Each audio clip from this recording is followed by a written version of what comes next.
Hello, and welcome to the Fantasy Rewind podcast. I'm your co-host, Dylan Stoll, and I'm joined as always by my friend, Michael Whitford. Hey, we're back in Middle Earth. So today, we are going to be going back to Middle Earth, like Mike just alluded to here, and talking about Rings of Power, Episode 1, titled A Shadow of the Past. A Shadow of the Past. So, before we get into our breakdown of this one here, we're going to give out the typical reminders. If you want to get in contact with the show, you can send us an email, which is fantasyrewindpod@gmail.com. You could get at us on Twitter, at Fantasy Rewind, or Instagram, Fantasy Rewind Pod. DMs. And if you get in contact with us and you want a sticker, we'll send it to you. Sticker. I got them on my car. I got it on my water bottle. My wife has it on her water bottle. Sticker. They look amazing. Holographic. All right, Mike. So without farther ado, the big reveal here. Well, before we get in there, I had a question for you, Dylan. Because I think it's a pretty important question this week. What have you been reading lately? Well, so if you pay attention to our Instagram, you will see that I just finished my read-through of The Wheel of Time today. And it's been a long time coming. I picked up a couple new things I haven't picked up, or I've forgotten or hadn't picked up on the first time I read through the series.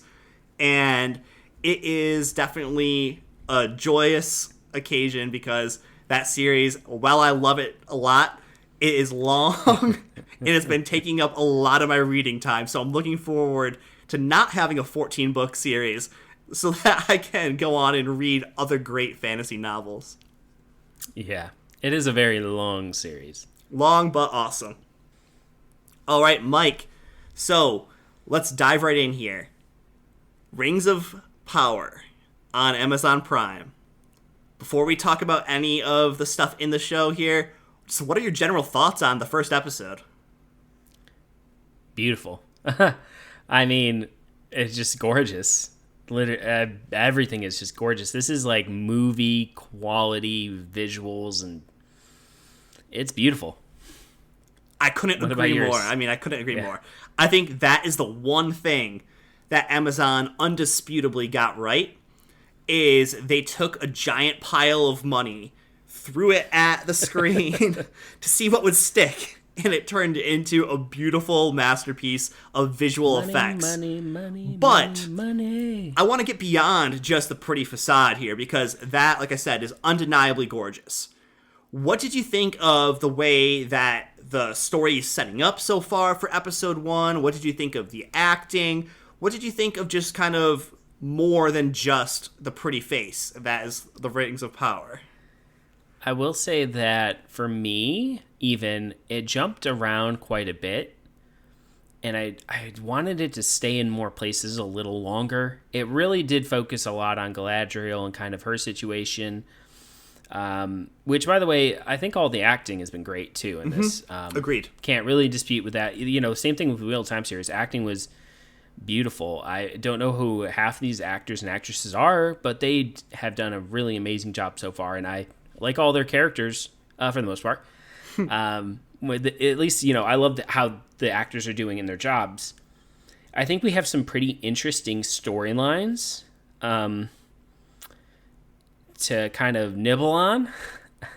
I think I find a few more intriguing than others. Definitely agree.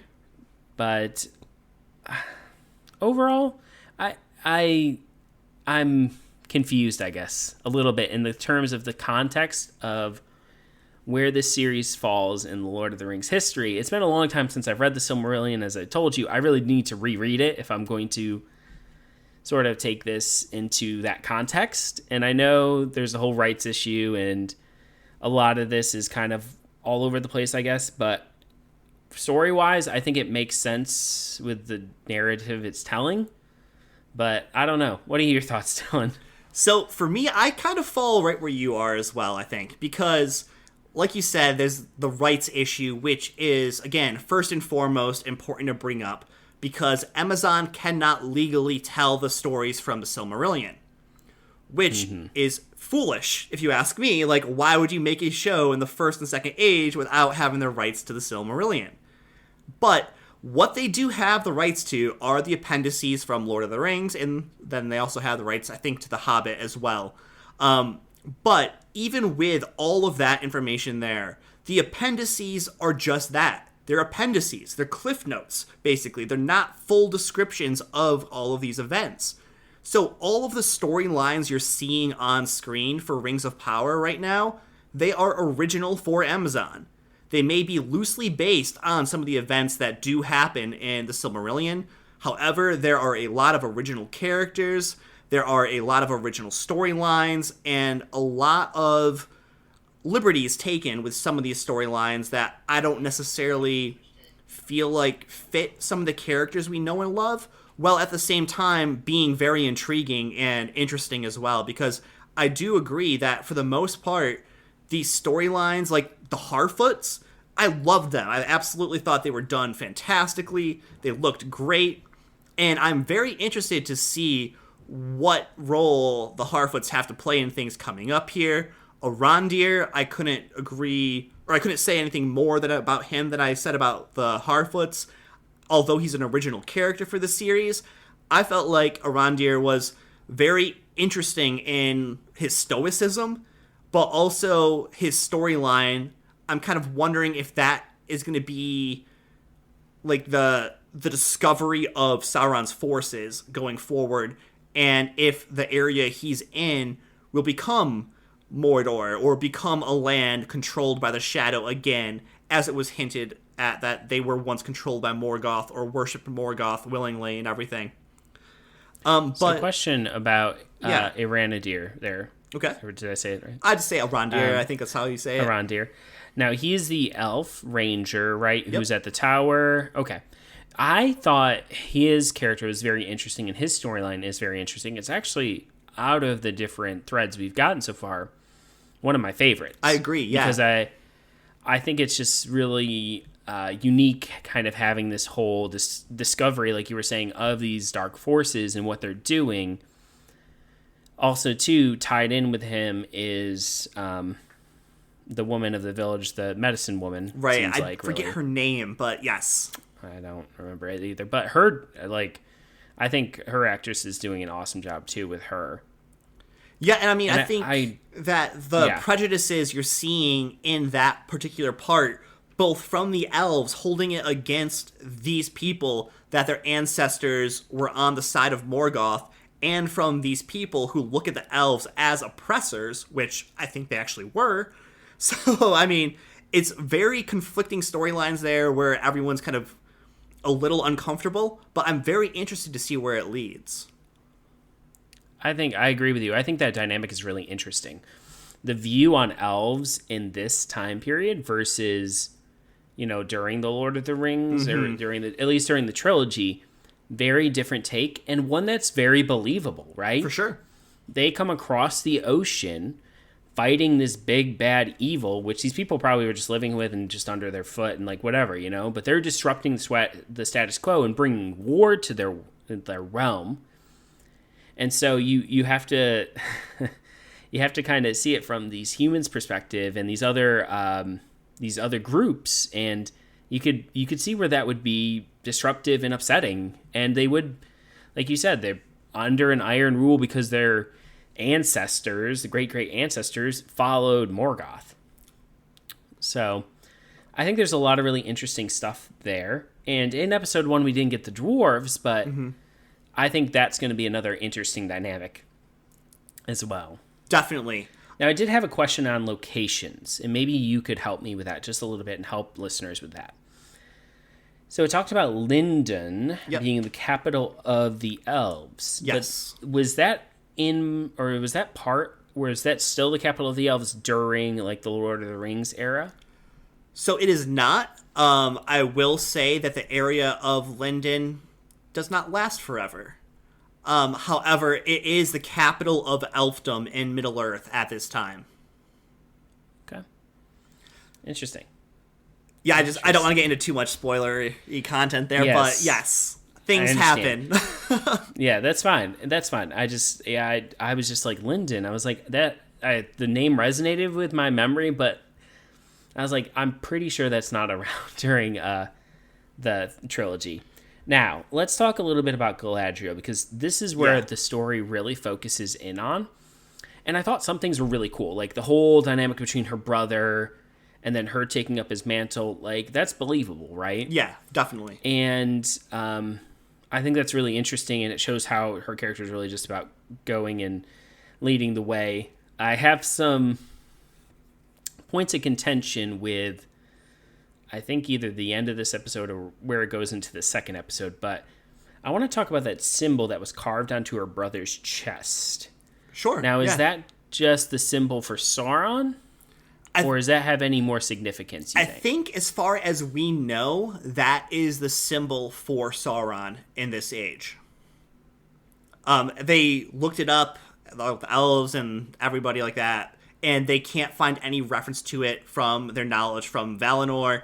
They can't find any knowledge from it, to do with Morgoth, other than Sauron, I think. So I think that is just, like, the mark of Sauron, basically, to show that he has had his influence in this place. Interesting. I thought it was interesting that he put his mark on her brother, too. Right, kind of saying, I did this. Look at what I did, Galadriel. You coming for me or what? Yeah, I just was like, that's kind of convenient. Like, why would he actually just take the time out of his day to mark up a random elf? Well, whether or not it was a ruler elf or a leader of the party, it's just kind of weird. And leave the elf, like, pretty much intact, you know? I will say this, again, this is a lot of original content that does not originate from J.R.R. Tolkien's works. And her brother, it doesn't necessarily get murdered by Sauron in the Silmarillion, although he does die and get raised up again. But that's neither here nor there. What I actually kind of want to talk to you about here is continuing on our discussion about Galadriel. Yeah. There are two things that I really want to bring up about Galadriel. And one of them is just one of my overall complaints with this episode. And it's the stylization, or almost the unbelievableness of some of the action and some of the wording and stuff like that happens as well. Like, for me, when we see the scene where Galadriel is fighting the ice troll, her running up the sword, getting flipped up in the air, and doing all of that stuff there, it reminded me of some of the Legolas stuff from Lord of the Rings. Yeah, that's just pure cheese. And I didn't really like it when Legolas did it, and Galadriel doing it too. Just, not really my favorite thing in the world. What are your thoughts on that stuff? I can see where you would have that kind of opinion or view. I don't disagree with you. It was a little cheesy when I was watching it. Again, though, like you said, and it's a good reminder for me, all original content, right? And plus, they're trying to really get people who don't know this era, and even people like me who have read these books. I'm like, oh yeah, this, you don't have it memorized, makes sense, right? So yeah, I don't have anything I'm working really. So like, I'm like, okay, cool, like a neat action scene, you know, and it's all to show how much she kicks butt, right? know? And I think that one thing I do want to say in the positive side of that is that the actress for Galadriel, or her stunt double, I can't tell which one, did really awesome, like, sword twist work there and stuff. Like, it looked cool.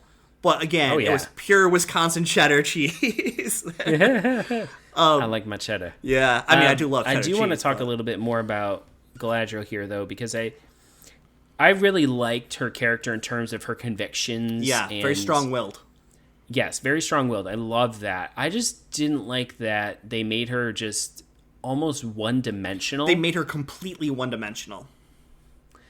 I really want more complexity with her. And even when she was, like, talking with Elrond, I just want more of, like, her. Right, who that's she is as a character. What I was getting at when I was talking about the dialogue. Like, the dialogue with her and Elrond, and even to that regard, her and Gilgalad, or Gilgalad, the dialogue just seemed so artificial, like, so, like, non-original. It just seemed like, who would actually talk that way when you're talking to somebody? You're, like, kind of repeating lines to advance the plot without actually talking like a normal person. And so I thought that was one of the weaker points, because, like you said, Galadriel in this episode is 110% focused and one-dimensional all she cares about, I need to go after Sauron. I don't care about anything else. I need to go after Sauron. And the thing that you have to remember is although Galadriel looks like a teenager, she is still hundreds of years old at this point. And so for me, for somebody who is hundreds of years old, who was part of the crossing, who was part of the rebellion of the Noldor, going over into Middle-earth here against the will of the Valar, to be this short-sighted and angsty, like, that to me wasn't the best portrayal of Galadriel. Even if they don't want to show her in her full-on, like, mystical witch woman form that Cate Blanchett portrayed in Lord of the Rings, because she is still even older at that point. But this brings up the next point I wanted to talk to you about. Galadriel's powers. Like, I'm waiting to see her use any sense of her mystical abilities that she does have at this point, and not just be a mindless brute on the battlefield. I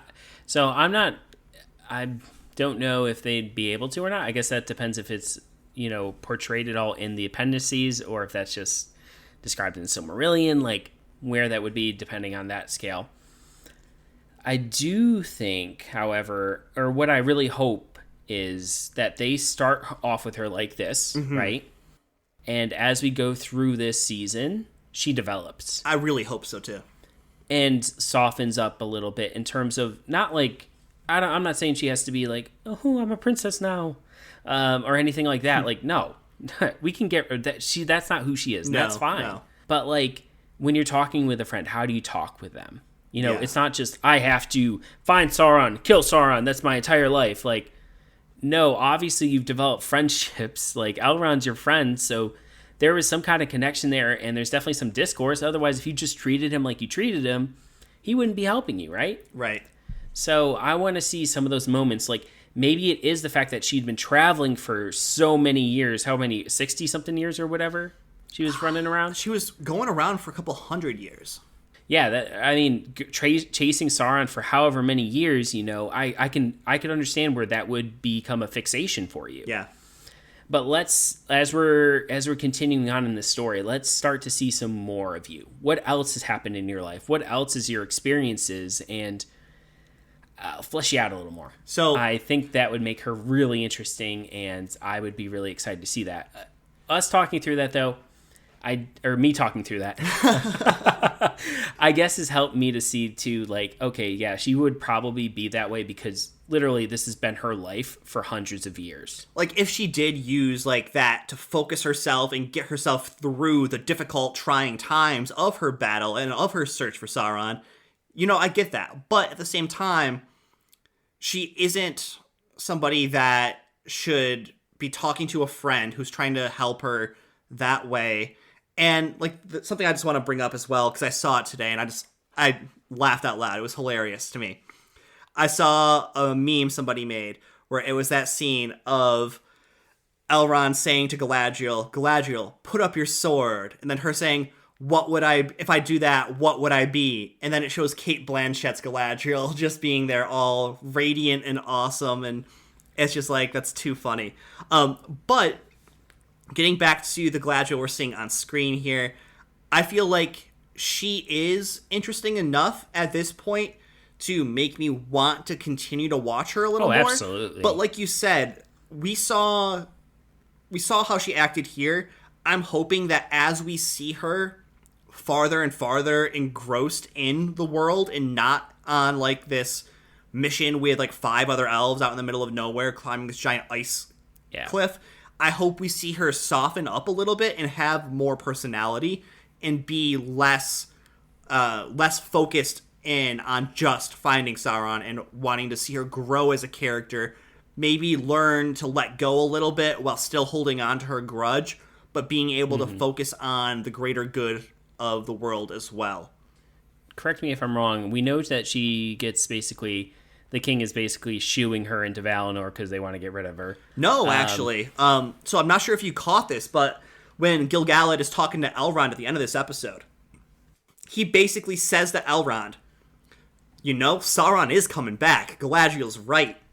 But I can't trust Galadriel enough to, like, not help him come back by, like, harrying his forces or, like, by, like, hurrying his rise along, basically. Like, he's like, she's right, but I can't tell if she's a part she's going to play in the future is for good or for bad yet. So rather than deal with that problem in the future, I'm going to preemptively send Galadriel to Valinor, which, again, we'll get to this part here, but this is a big reward.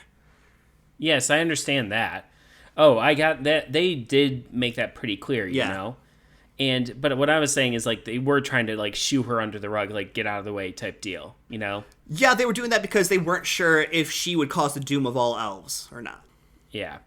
So, you want to talk a little bit more about that? I know we didn't talk about this before, but Valinor, like, the picture with the tree and everything else, like, beautiful. Now, they didn't really, I don't think, did a really great job explaining how Morgoth destroyed the tree. No, they didn't. They didn't really talk too much about how Morgoth stole the Silmarils, or if they could even say that word, because I don't know if it was mentioned. Or even what the Silmarils are. Yeah, or what the Silmarils are, which, I mean, I have some theories for later on I'll tell you about.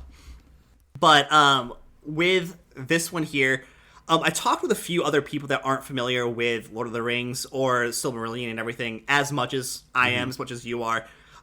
Both my wife and my brother watched this. Both liked it, but both didn't really have a sense of what is going on. They were both a little confused by it. And I think that shows that even though this episode is nothing but, like, setup, it's not done to the point where it's explaining what is happening yet.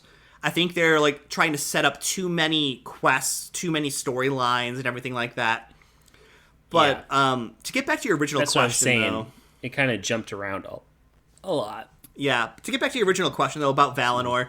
Valinor is basically the land where the elves are all from, where the Valar, or, like, the gods of this world, live. And then you have, it's kind of like they leave there, they're, like, told, oh, you kind of went against our will, you can't come back until you basically, like, prove yourself worthy, basically. It's one of those situations. And now Valinor is basically like this heaven, like this undying land that elves who have earned a great reward can go back to. It's not like continuous crossing, though, so you go to Valinor, you're not coming back. You go there, you're there for good. And that's why at the end you see Galadriel struggling, because it's this peaceful place where she'll find rest and find, like, calm and peace, but she's not ready for that yet. She's like, I need to get in the darkness first and see if it's truly the darkness, because, like, of what her brother said to her early on in the episode there. But just so she abandons that gift of going back to Valinor, dives out of the boat, and basically says, I'm not done in Middle-earth yet, which, again, we all knew was coming. But yeah, it's basically just this, like, heaven-like place for the elves right now. And then I think we got the Harfoots. Yeah. And I gotta say, love their quaint little community. I thought that was very vibrant and very it was popping. And I think out of all of the different situations storylines we saw, that's the most just, like, that screams Middle-earth to me. Relatable, I guess, would probably be the word. Like, they're just trying to survive, and they have a very simple life, Yeah. And I think they very much facilitate that Hobbit-esque feel from the trilogy, which is probably their purpose. It's exactly their purpose. Like, you remember Hobbits, right? Here's the Harfoots. Yeah. And then we end the episode with Meteor Man. Yes. So, talking about Meteor Man here, what are your theories about who he is? Because wizard. He has to be a wizard. Yeah, because he controlled the fire. So he, like, sucked it back in and then it went back out, right? And yeah, I was definitely just thinking wizard. And I think in episode 2, I've watched episode 2, but yes, there's a scene there that really made me think that. Well, I would agree with you. I think that at this point, to me, it's almost a given he's a wizard. But the question remains, which wizard is he? Is he Gandalf, Radagast, Saruman, one of the blue wizards? Which one is your guess so far? A completely new original wizard? Oh, so this is where it's tough, because I don't know. Radagast, from what I remember, he was like just one with nature type deal, right? The blue wizards were twins, I think. I don't remember if they were twins or not, but I know they got sent to Middle Earth at the same time. Yeah, so I wasn't thinking it was them. I was really thinking it's either going to be Gandalf or Radagast, I guess. I would honestly go with Gandalf. Oh, God. I know. I just like, who else, who else would they want to pull in here? I mean, I guess they could create a whole new wizard, but... And it also did lead me to a question, though. Do Balrogs start off as Balrogs? So, Balrogs and, like, the wizards, for lack of a better term, are both Maiar. That's like they're both the same tier. They're both the same tier. One's good, one's bad. Mm-hmm. So, who does fire? Balrogs do fire. So, yeah, oh my gosh. As we were talking, I was, like, thinking that. I was like, oh, man, what if this ends up being a Balrog? Or, like you find out that they could either be wizards or Balrogs, depending on how they sort of... How they align, kind of affinity. Good or evil? Yeah. Oh, God. That would be insane if he was a Balrog. I don't think it's going to be that crazy. I feel like I don't think we're going to get Durin's Bane and Khazad-dûm later on in this season, who is the same Balrog that we see Gandalf vanquish in Lord of the Rings. My prediction, though, is that this guy is a wizard. I feel like he's either going to be Saruman or one of the blue wizards. Interesting. And I say Saruman because Saruman was originally good, and he only switched to like the evil side around the Hobbit time, or like right reasons. before. Because he thought that it was a hopeless cause fighting against Sauron, and he wanted to be on the winning side. Yeah, well, I guess we'll see on that one. The reason I said it could be Radagast though is just because of his appearance, and like he is with the Hardfoots, and I feel like they are very like naturey, and so he might sort of have that affinity. I mean, I'll say this: Saruman, Radagast, one of the blue wizards, I'm fine with all of that as long as it's not Gandalf. That'd be the one person who I'd be a little upset about if it was him, just because I feel like all the other ones need more screen time. Gandalf has had his time to shine, and he's not supposed to be in Middle-earth for a while yet, but still. That's fair. I want to just talk about one last part, just for me, the sword. Okay, yes. So that looked like initially a Morgul blade. Yes, a Morgul blade. But then when that kid like pricked his finger on it, I was like, oh, nothing bad happened to him. See, I'm waiting for that kid to get corrupted because he pricked his finger. And when you get cut by that thing, there's no going back. So I'm waiting for it. Yeah, I guess that'll be interesting to see as we go forward. But is there any other thoughts you had on Lord of the Rings Episode 1? Lord of the Rings, Rings of Power, Episode 1? I'm going to keep calling it Lord of the Rings. Sorry, Rings of Power Episode 1. I think overall it's exciting to be back in Middle-earth. Love that, yep. I am thinking they've done a nice job of setting up some storylines. I am looking forward to seeing where those storylines go. And I think they have some really interesting ones that they've started off with. So it'll be really fun to see kind of the different directions they take with these characters, because they, like you said, they have kind of a blank slate to sort of play around with stuff. So my overarching thoughts here are that I overall liked it. I didn't love it. I didn't hate it. I liked it. I thought that Rings of Power for me is visually stunning, absolutely gorgeous. The setup is happening. I'm waiting to see where that's leading right now. I feel like they did a lot of stuff right. They did a lot of stuff wrong. And it's kind of like right in the middle. But I'll say this. because of how I feel about the adaptation of the Wheel of Time, going in that last trailer they released for the Rings of Power here, my expectations for the show got lower and lower and lower. This show so far has far exceeded my expectations, but I heard somebody say this comment earlier today. I was watching a Daniel Green video, and it was like a live feed where somebody said this quote for how they felt about the Rings of Power. It's better than I thought that it would be, but not as good as it should be. And that kind of summarizes how I feel about Rings of Power as well. Like, I feel like it's good, not great, and I want to see if it can get there.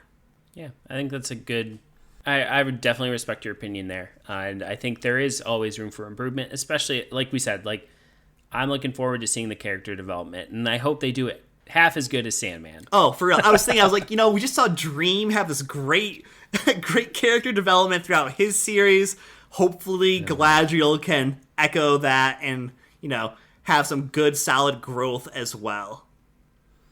Either way, I'm excited. Do we know when the new episodes will air? Yes, so episodes for Rings of Power will be airing on Fridays. I'm not positive on the time. However, I know it is Friday night. At least Friday night EST, so Eastern Standard Time. I'm not positive, again, on the time there. I think it's probably going to be around like 8 or 9 is when it'll air, but I figure I'm watching Rings of Power Fridays, I'm watching football and House of the Dragon on Sundays, so it's happening. Lots of TV watching in my future. Oh yeah, definitely. All right, so without any farther ado, let's wrap this one up, and this is going to be Two Nerds signing off. See ya. See ya.